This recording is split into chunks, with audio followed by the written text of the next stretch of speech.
Hi, I'm Tim Riddle from Discover Blind Spots, where we believe what you don't see can actually hurt you.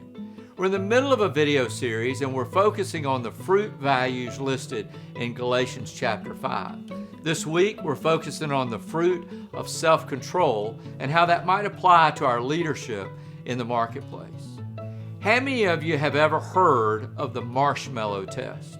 It was a study conducted by Walter Mischel at Stanford University in 1970. The purpose was to study deferred gratification in children.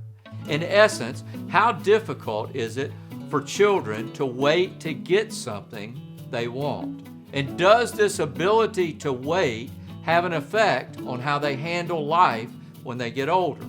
The children were led into a room empty of distractions where a treat, usually a marshmallow, was placed on a table by a chair.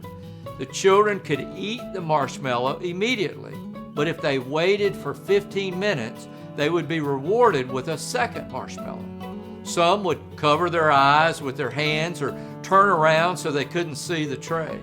Others started kicking the desk or tugged on their pigtails or stroked the marshmallow as if it were a tiny stuffed animal, while others would simply eat the marshmallow as soon as the researchers left.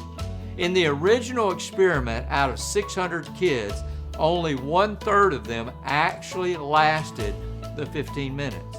In follow-up studies, the researchers found that children who were able to wait for the second marshmallow tended to have success in life, as measured by SAT scores and grades in sports and other activities.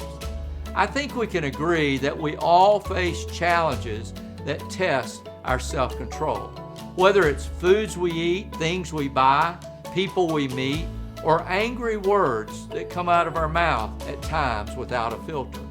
But if we can produce this fruit, there are rewards that may come because it will influence the decisions we make. One author said about self-control, if you have it or are willing to get it, many positive things can happen to you. If you don't have it and think you can make it through life without it, you will suffer because of unwise, uncontrolled decisions. Great leaders have great self-control. I had a leadership mentor of mine tell me once, Tim, if someone is trying to force you to make a decision and you feel deep down that you're not ready, say no, and you'll be right 99% of the time. What was he saying? Think before you act. Pay attention to the tension. Make sure you allow the fruit of self-control to influence your leadership decisions.